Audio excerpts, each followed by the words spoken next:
शुक्लाम्बरधरं विष्णुं शशिवर्णं चतुर्भुजं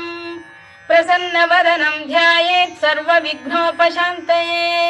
व्यासं वसिष्ठनप्तारं शक्तेः पौत्रमकल्मषं पराशरात्मजं वन्दे शुकतातं तपोनिधिम्। व्यासाय विष्णुरूपाय व्यासरूपाय विष्णवे नमो वै ब्रह्मनिधये वासिष्ठाय नमो नमः। अविकाराय शुद्धाय नित्याय परमात्मने सदैकरूपरूपाय विष्णवे सर्वजिष्णवे यस्य स्मरणमात्रेण जन्म संसारबन्धनात् विमुच्यते। नमस्तस्मै विष्णवे प्रभविष्णवे। ॐ नमो विष्णवे प्रभविष्णवे। श्रीवैशम्पायन उवाच श्रुत्वा धर्मानशेषेण पावनानि च सर्वशः युधिष्ठिरः शान्तनवं पुनरेवाभ्यभाषत। युधिष्ठिर उवाच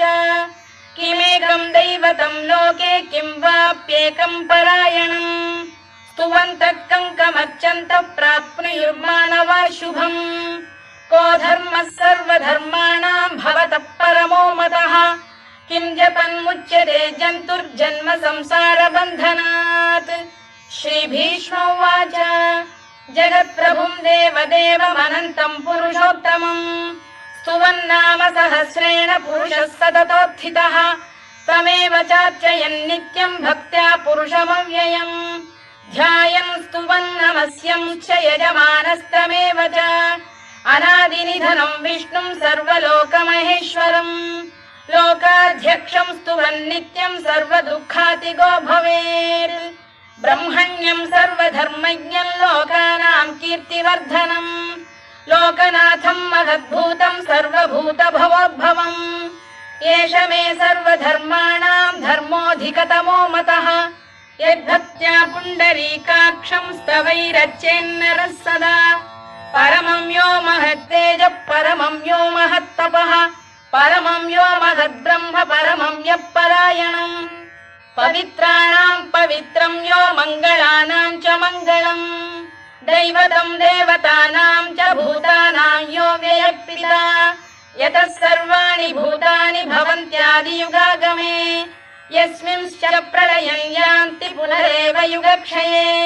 तस्य लोकप्रधानस्य जगन्नाथस्य भूपते विष्णोर्नाम सहस्रं मे शृणु पापभयापहम् यानि नामानि गौणानि विख्यातानि महात्मनः ऋषिभिः परिगीतानि तानि वक्ष्यामि भूतये। ऋषिर्नाम्नां सहस्रस्य वेदव्यासो महामुनिः छन्दोऽनुष्टुप् तथा देवो भगवान् देवकीसुतः अमृतांशुद्भवो बीजं शक्तिर्देवकी नन्दनः त्रिसामा हृदयं तस्य शान्त्यर्थे विनियुज्यते विष्णुं जिष्णुं महाविष्णुं प्रभविष्णुं महेश्वरम् अनेकरूपदैत्यान्तं नमामि पुरुषोत्तमम्। अस्य श्रीविष्णोर्दिव्यसहस्रनामस्तोत्रमहामन्त्रस्य श्रीवेदव्यासो भगवान् ऋषिः अनुष्टुप्-छन्दः श्रीमहाविष्णुः परमात्मा श्रीमन्नारायणो देवता अमृतांशुद्भवो भानुरिति बीजम्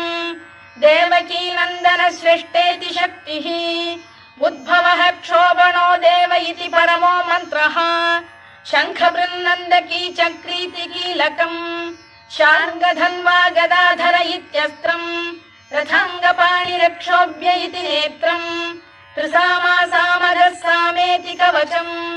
आनन्दं परब्रह्मेति योनिः ऋतुः सुदर्शनकाल इति दिग्बन्धः श्रीविश्वरूप इति ध्यानम्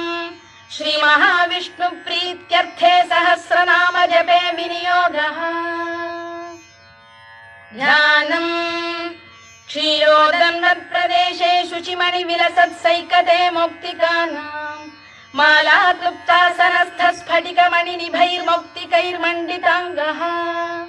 शुभ्रैरभ्रैरदभ्रैरुपरि विरचितैर्मुक्तपीयूषवर्षैः आनन्दीनः पुनीयादरिनलिन गदा शङ्खपाणिर्मुकुन्दः भूः पादौ यस्य नाभिर्वियदसुरनिलश्चन्द्रसूर्यौ च नेत्रे कर्णावाशा शिरोद्यौर्मुखमपि दहनो यस्य वास्तेयमब्धिः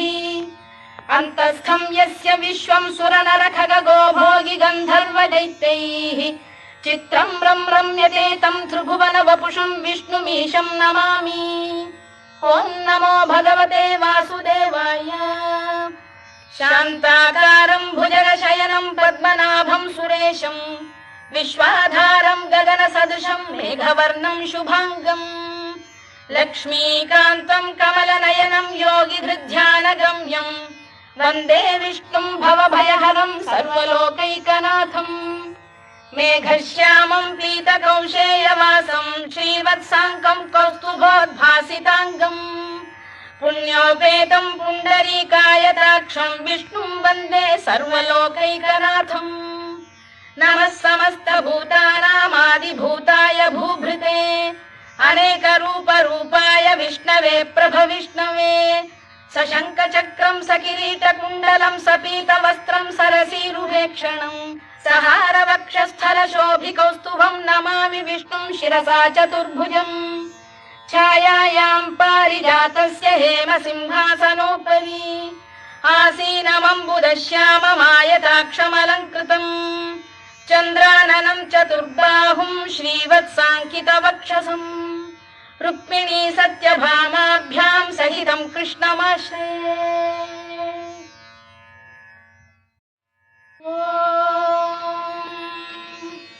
विश्वं विष्णुर्वषत्कारो भूतभव्य भवत्प्रभुः भूतभृद्भावो भूतात्मा भूतभावनः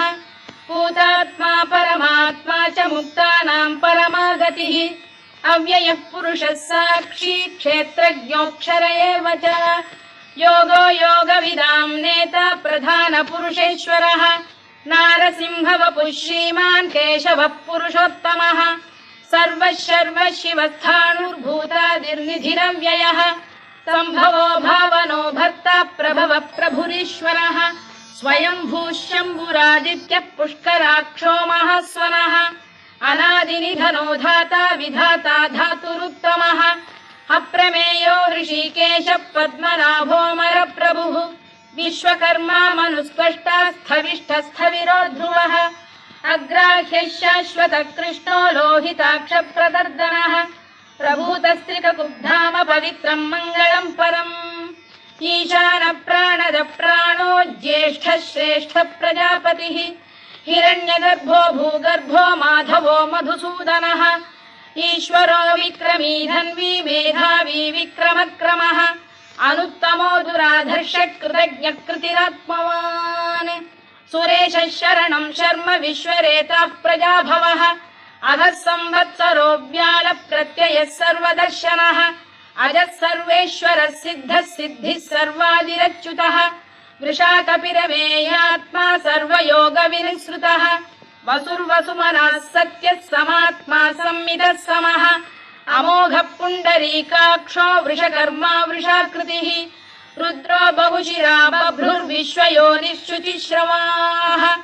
अमृतः शाश्वतस्थाणुर्वरारोहो महातपाः सर्वगः सर्वविद्भानुर्विश्वक्सेनो जनार्दनः वेदो वेदविदव्यङ्गो वेदाङ्गो वेदवित्कविः लोकाध्यक्षः सुराध्यक्षो धर्माध्यक्षः कृताकृतः चतुरात्मा चतुर्व्यूहश्चतुर्दंष्टश्चतुर्भुजः भ्राजिष्णुर्भोजनं भोक्ता सहिष्णुर्जगदादिजः अनघो विजयो जेता विश्वयोनिः पुनर्वसुः उपेन्द्रो वामनः प्रांशुरमोघः शुचिरूर्जितः अतीन्द्रः सङ्ग्रहः सर्गो धृतात्मा नियमो यमः वेद्यो वैद्यः सदा योगी वीरः माधवो मधुः अतीन्द्रियो महामायो महोत्साहो महाबलः महाबुद्धिर्महावीर्यो महाशक्तिर्महाद्युतिः अनिर्देश्य वपुः श्रीमान् अमे आत्मा महाधृधृत् महेश्वासो महीभर्ता श्रीनिवासः सताङ्गतिः अनिरुद्धः सुरानन्दो गोविन्दो गोविदाम्पतिः मरीचिर्दमनो हंसः सुपर्णो भुजगोत्तमः हिरण्यनाभः सुतपाः पद्मनाभः प्रजापतिः अमृत्युः सर्वदृक्सिंहः सन्धाता सन्धिमान् स्थिरः अजो दुर्मर्षणः शास्ता विश्रुतात्मा सुरारिः गुरुर्गुरुतमो धाम सत्यः सत्यपराक्रमः निमिषो निमिषस्रग्वी वाचस्पतिरुदारधीः अग्रणीर्ग्रामणी श्रीमान् न्यायो नेता समीरणः सहस्रमूर्धा विश्वात्मा सहस्राक्षः सहस्रपात्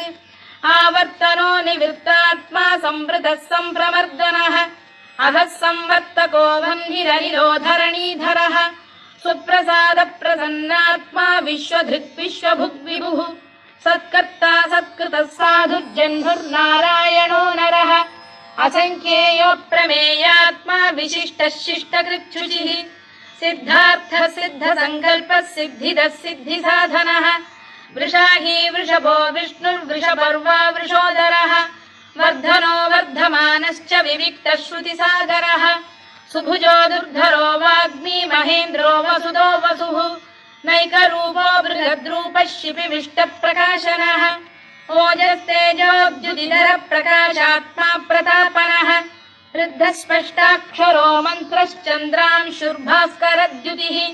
अमृतांशुद्भवो भानुः शशबिन्दुः सुरेश्वरः औषधम् जगतः सेतुः सत्यधर्मपराक्रमः भूतभव्यभवन्नाथः पवनः पावनो नरः कामः कामकृत्कान्तः कामः कामप्रदप्रभुः युगादिकृद्युगावर्तो नैकमायो महाशनः अदृश्यो व्यक्तरूपश्च सहस्रजिदनन्तजित् इष्टो विशिष्टः शिष्टेष्टः शिखण्डी नकुशो वृषः क्रोधः क्रोधकृत्कर्ता विश्वबाहुर्महीधरः अच्युत प्रतिथ प्राण प्राणदो वासवानुजः अपां निधिरधिष्ठानमप्रमत्त प्रतिष्ठितः स्कन्द स्कन्दधरो धुर्यो वरदो वायुवाहनः वासुदेवो बृहद्भानुरादिदेवः पुरन्दरः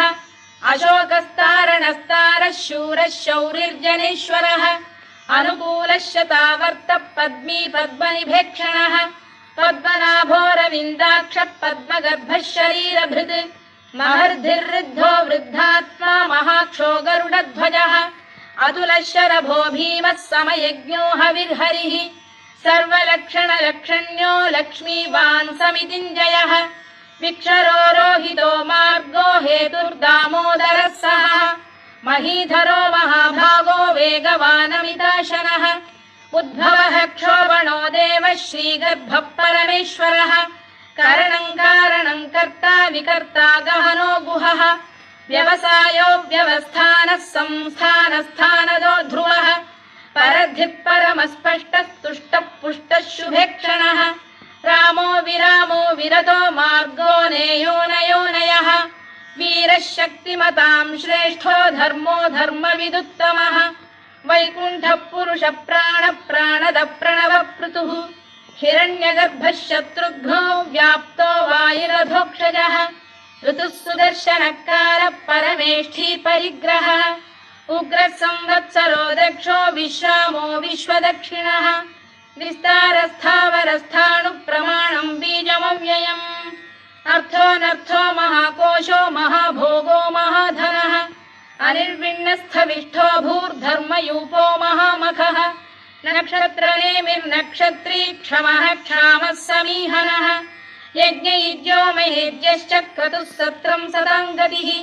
सर्वदर्शी विमुक्तात्मा सर्वज्ञो ज्ञानमुत्तमम् सुव्रतः सुमुखः सूक्ष्मः सुघोषः सुखदः सुहृद् मनोहरो जितक्रोधो वीरबाहुर्विदारणः स्वापनः स्ववशो व्यापी नैकात्मा नैककर्मकृत् वत्सरो वत्सलो वत्सी रत्नगर्भोधनेश्वरः धर्मकृद्धर्मी सदसक्षरमक्षरम् अविज्ञाता सहस्रांशुर्विधाता कृतलक्षणः गभस्तिनेमिः सप्तस्तः सिंहो भूतमहेश्वरः आदिदेवो महादेवो देवेशो देवभृद्गुरुः उत्तरो गोपतिर्गोप्ता ज्ञानगम्यः पुरातनः शरीरभूतभृद्भोक्ता कपीन्द्रो भूरि दक्षिणः सोमपोऽमृतपः सोमः पुरुजिः पुरुषत्तमः विनयो जयः सत्यसन्धो दाशार्हः सात्वतां पतिः जीवो विनयिता साक्षी मुकुन्दो मितविक्रमः अम्भोनिधिरनन्तात्मा महोदधिशयोऽन्तकः अजो महार्घ स्वाभाव्यो जितामित्रप्रमोदनः आनन्दो नन्दनो नन्दः सत्यधर्मात्रिविक्रमः महर्षि कपिलाचार्यः कृतज्ञो मेदिनीपतिः त्रिपदस्त्रिदशाध्यक्षो महाशृङ्गकृतान्तकृत् महावराहो गोविन्दः सुषेणः कनकाङ्गनी गुह्यो गभीरो गहनो गुप्तश्चक्रगदाधरः मेधास्वाङ्गोजितः कृष्णो दृढः सङ्कर्षणोच्युतः वरुणो वारुणो वृक्षः पुष्कराक्षो महामनाः भगवान् भगहानन्दी वनमाली हलायुधः आदित्यो ज्योतिरादित्यः सहिष्णुर्गतिसत्तमः सुधन्वाखण्ड परशुर्दारुणो द्रविणप्रदः दिवस्पृक् सर्वदृग्व्यासो वाचस्पतिरयो निजः त्रिसामासामगः साम निर्वाणम् भेषजम् भिषज सन्न्यासकृच्छमशान्तो निष्ठा शान्तिपरायणम् शुभाङ्गः शान्तिदः स्रष्टा कुमुदः कुवलेशयः गोहितो गोपतिर्गोप्ता वृषभाक्षो वृषप्रियः अनिवर्ती निवृत्तात्मा संक्षेप्ताक्षेमकृच्छिवः श्रीवत्सवक्षः श्रीवासः श्रीपतिः श्रीमताम्बरः श्रीधः श्रीशः श्रीनिवासः श्रीनिधिः श्रीविभावनः श्रीधर श्रीकर श्रेयः श्रीमान् लोकत्रयाश्रयः स्वक्षः स्वङ्गः शतानन्दो नन्दिर्ज्योतिर्गणेश्वरः विजितात्मा विधेयात्मा सत्कीर्तिश्चिन्न संशयः उदीर्णः सर्वतश्चक्षुरनीशः शाश्वतः स्थिरः भूषयो भूषणो भूतिर्विशोकः शोकनाशनः अर्चिष्मानर्चितः कुम्भो विशुद्धात्मा विशोधनः अनिरुद्धो प्रतिरथः प्रद्युम्नो मितविक्रमः कालनेमिनिः वीरः शौरिः शूरजनेश्वरः त्रिलोकात्मा त्रिलोकेशः केशवः केशिः हरिः कामदेवः कामपालः कामी कान्तकृतागमः अनिर्देश्य वपुर्विष्णुर्वीरोऽनन्तो धनञ्जयः ब्रह्मण्यो ब्रह्मकृद्ब्रह्मा ब्रह्म ब्रह्मविवर्धनः ब्रह्मविब्राह्मणो ब्रह्मी ब्रह्मज्ञो ब्राह्मणप्रियः महाकमो महाकर्मा महातेजा महोरगः महाक्रतुर्महायज्वा महायज्ञो महाहविः स्तव्यस्तव प्रियस्तोत्रम् स्तुतिस्तोतारणप्रियः पूर्णः पूरयिता पुण्यः पुण्यकीर्तिरनामयः मनोजवस्तीर्थकरो वसुरेता वसुप्रदः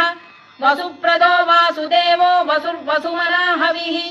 सद्गतिः सत्कृतिः सत्ता सद्भूतिः सत्परायणः शूरसेनो यदुश्रेष्ठः सन्निवासः सुयामुनः भूतावासो वासुदेवः सर्वासु निलयो नलः दर्पः दर्पदो दृप्तो दुर्धरोऽथा पराजितः विश्वमूर्तिर्महामूर्तिर्दीप्तमूर्तिरमूर्तिमान् अनेकमूर्तिरव्यक्तः शतमूर्तिः शताननः एकोनैकः स वक्र किं यत्तत्पदमनुत्तमम् लोकबन्धुर्लोकनाथो माधवो भक्तवत्सलः सुवर्णवर्णो हेमाङ्गो वराङ्गश्चन्दनाङ्गदी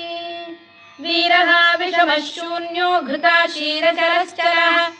अमानी मानदो मान्यो लोकस्वामी त्रिलोकधृत् सुमेधा मेधजो धन्यः सत्यमेधाधराधरः तेजो वृषोद्युतिधरः सर्वशत्रभृताम्बरः प्रग्रहो निग्रहो व्यग्रो नैकशृङ्गो गदाग्रजः चतुर्मूर्तिश्चतुर्बाहुश्चतुर्व्यूहश्चतुर्गतिः चतुरात्मा चतुर्भावश्चतुर्वेदविदेकपात् समावर्तो निवृत्तात्मा दुर्जयो दुरतिक्रमः दुर्लभो दुर्गमो दुर्गो दुरावासो दुरारिः शुभाङ्गो लोकसारङ्गः सुतन्तुस्तन्तु वर्धनः इन्द्रकर्मा महाकर्मा कृतकर्मा कृतागमः उद्भवः सुन्दरः सुन्दो रत्ननाभः सुलोचनः अर्को वाजसनः शृङ्गी जयन्तः सर्वविजयी सुवर्णबिन्दुरक्षोभ्यः सर्ववागीश्वरेश्वरः महाह्रदो महागर्तो महाभूतो महानिधिः कुमुदः कुन्दरः कुन्दः पर्जन्यः पावनो निलः अमृताशोऽमृतवपुः सर्वज्ञः सर्वतोमुखः सुलभः सुव्रतः सिद्धः शत्रुजिच्छत्रुतापनः न्यग्रोधोदुम्बरोश्वतश्चाणूरा सप्तरिषूदनः सहस्रार्चिः सप्तजिह्वः सप्तैधा सप्तवाहनः अमूर्तिरनघोचिन्त्यो भयकृद्भयनाशनः अणुबृहत्कृशस्थूलो गुणभृन्निर्गुणो महान् अधृतस्वधृतस्वास्य प्राग्वंशो वंशवर्धनः धारभृत्कथितो योगी योगीशः सर्वकामदः आश्रमश्रमणः क्षामः सुपर्णो वायुवाहनः धनुर्धरो धनुर्वेदो दण्डो दमयिता दमः अपराजितः सर्वसहो नियन्ता नियमो यमः सत्त्ववान् सात्विकः सत्यः सत्यधर्मपरायणः अभिप्रायप्रियार्होः प्रियकृत्प्रीतिवर्धनः विहाय सगदिर्ज्योतिः सुरुचिर्पुतभुग्विभुः रविर्विरोचनः सूर्यः सविता रविलोचनः अनन्तो हुतभुग्भोक्ता सुखदो नैकजोऽग्रजः अनिर्विण्णः सदामर्षी लोकाधिष्ठानमद्भुतः सनातनतमः कपिलः कपिरव्ययः स्वस्तिदः स्वस्तिकृत् स्वस्ति स्वस्ति भुक् स्वस्ति दक्षिणः आरौद्रः कुण्डली चक्री विक्रम्यूर्जितशासनः शब्दातिगः शब्दसः शिशिरः शर्वरीकरः अक्रूरपेशलो दक्षो दक्षिणः क्षमिणां वरः विद्वत्तमो वीतभयः पुण्यश्रवणकीर्तनः उत्तारणो दुष्कृतिः पुण्यो दुःस्वप्ननाशनः वीरः रक्षणः सन्तो जीवनपर्यवस्थितः अनन्तरूपोऽनन्तश्रीर्जितमन्युर्भयापहः चतुरश्रो गभीरात्मा विदिशो व्यादिशो दिशः अनादिर्भूर्भुवो लक्ष्मी सुवीरो रुचिराङ्गदः जननो जनजन्मादिर्भीमो भीमपराक्रमः आधारनिलयो धाता पुष्पहास प्रजागरः ऊर्ध्वगः सत्त्वथाचार प्राणद प्रणवप्रणः प्रमाणं प्राणनिलय प्राणभृत्प्राणजीवनः तत्त्वं तत्त्वविदेकात्मा जन्म मृत्युजरातिगः भूर्भुवः स्वस्तरुस्तारः सविता प्रपितामहः यज्ञो यज्ञपतिर्यज्वा यज्ञाङ्गो यज्ञवाहनः यज्ञभृद्यज्ञकृद्यज्ञी यज्ञभुग्यज्ञसाधनः यज्ञान्तकृद्यज्ञगुह्यमन्नमन्नादयेव च आत्मयोनिः स्वयं जातो वैखानः सामगायनः देवकीनन्दनः स्रष्टा क्षितीशः पापनाशनः शङ्खबृन्नन्दकी चक्री शार्ङ्गधन्वा गदाधरः तथाङ्गपाणिरक्षोभ्यः सर्वप्रहरणायुधः सर्वप्रहरणायुधो नम इति वनमाली गरीशाङ्गी शङ्खी चक्री च नन्दकी श्रीमान्नारायणो विष्णुर्वासुदेवोऽभिरक्षतु वनमाली गरीशाङ्गी शङ्खी चक्री च नन्दकी श्रीमान्नारायणो विष्णुर्वासुदेवोऽभिरक्षतु वनमाली गरीशाङ्गी शङ्खी चक्री च नन्दकी श्रीमान्नारायणो विष्णुर्वासुदेवोऽभिरक्षतु इतीदं कीर्तनीयस्य केशवस्य महात्मनः नाम्नां सहस्रं दिव्यानामशेषेण प्रकीर्तितम् य इदं शृणुयात् नित्यं यश्चापि परिकीर्तयेत् नाशुभं प्राप्नुयात् किञ्चित् सोमुत्प्रेह च मानवः वेदान्तको ब्राह्मणः स्यात् क्षत्रियो विजयी भवेत् वैश्यो धनसमृद्धः स्यात् शूद्रः सुखमवाप्नुयात् धर्मार्थी प्राप्नुयात् धर्ममर्थार्थी चार्थमाप्नुयात् कामानवाप्नुयात् कामी प्रजार्थी चाप्नुयात् प्रजाम् भक्तिमान् यः सदोत्थाय शुचिस्तद्गतमानसः सहस्रं वासुदेवस्य नाम्नामेतत्र कीर्तयेत् यशः प्राप्नोति विपुलं याति प्राधान्यमेव च अचलां श्रियमाप्नोति श्रेयः प्राप्नोत्यनुत्तमम् न भयं क्वचिदाप्नोति वीर्यं तेजश्च विन्दति भवत्य रोगोद्युतिमान् बलरूपगुणान्वितः रोगार्तो मुच्यते रोगात् बद्धो मुच्येत बन्धनात् भयान् मुच्येत भीतस्तु मुच्येतापन्न आपदः दुर्गाण्यतितरत्याशु पुरुषः पुरुषोत्तमम् सुवन्नाम सहस्रेण नित्यं भक्तिसमन्वितः वासुदेवाश्रयो मर्त्यो वासुदेवपरायणः सर्वपापविशुद्धात्मा याति ब्रह्म सनातनम् न वासुदेव भक्तानामशुभं विद् विद्यते क्वचित् जन्म मृत्युजरा व्याधि भयं नैवोपजायते इमं स्तवमधीयानः श्रद्धा भक्ति समन्वितः युज्येतात्मसुखक्षान्ति श्रीधृतिस्मृतिकीर्तिभिः न क्रोधो न च मात्सर्यं न लोभो न शुभामतिः भवन्ति कृतपुण्यानां भक्तानां पुरुषोत्तमे द्यौः स चन्द्रार्कनक्षत्राखं दिशो भूर्महो दधिः वासुदेवस्य वीर्येण विधृतानि महात्मनः ससुरासुरगन्धर्वं स यक्षोरगराक्षसम् जगत्वशे वर्ततेदं कृष्णस्य सचराचरम् इन्द्रियाणि मनो बुद्धिः सत्त्वं तेजो बलं धृतिः वासुदेवात्मकान्याहुः क्षेत्रं क्षेत्रज्ञ एव च सर्वागमानामाचार प्रथमं परिकल्पते आचार प्रभवो धर्मो धर्मस्य प्रभुरच्युतः ऋषयः पितरो देवा महाभूतानि धातवः जङ्गमा जङ्गमं चेदं जगन्नारायणोद्भवम् योगो ज्ञानं तथा साङ्ख्यं विद्या शिल्पादिकर्म च वेदाः शास्त्राणि विज्ञानमेतत् सर्वं जनार्दनात् एको विष्णुर्महद्भूतं पृथग्भूतान्यनेकशः त्रीन् लोकान् व्याप्य भूतात्मा भुङ्क्ते विश्वभुवव्ययः इमं स्तवं भगवतो विष्णोः व्यासेन कीर्तितम् पठेद्य इच्छेत् पुरुषः श्रेयत् प्राप्तुं सुखानि च विश्वेश्वरमजं देवं जगतः प्रभुमव्ययम् भजन्ति ये पुष्कराक्षं न ते यान्ति पराभवम् नम इति अर्जुनोवाच पद्मपत्र विशालाक्ष पद्मनाभ सुरोत्तमा भक्तानामनुरक्तानां त्राता भव जनार्दन श्रीभगवानुवाच यो मां नाम सहस्रेण स्तोतुमिच्छति पाण्डव सोऽहमेकेन श्लोकेन स्तुत एव न संशयो नम इति व्यास उवाच वासनाद् वासुदेवस्य वासितं भुवनत्रयम् सर्वभूतनिवासोऽसि वासुदेव नमोऽस्तु ते वासुदेव नमोऽस्तु ते ॐ नम इति पार्वत्युवाच केनोपायेन लघुना विष्णोर्नाम सहस्रकम् पठ्यते पण्डितैर्नित्यं श्रोतुमिच्छाम्यहं प्रभो ईश्वर उवाच श्रीराम राम रामेति रमे रामे मनोरमे सहस्रनाम तत्तुल्यं राम नाम वरानने श्रीराम राम रामेति रमे रामे मनोरमे सहस्रनाम तत्तुल्यं राम नाम वरानने श्रीराम राम रामेति रमे रामे मनोरमे सहस्रनाम तत्तुल्यं राम नाम वरानने राम नाम वरानन ॐ नम इति ब्रह्मोवाच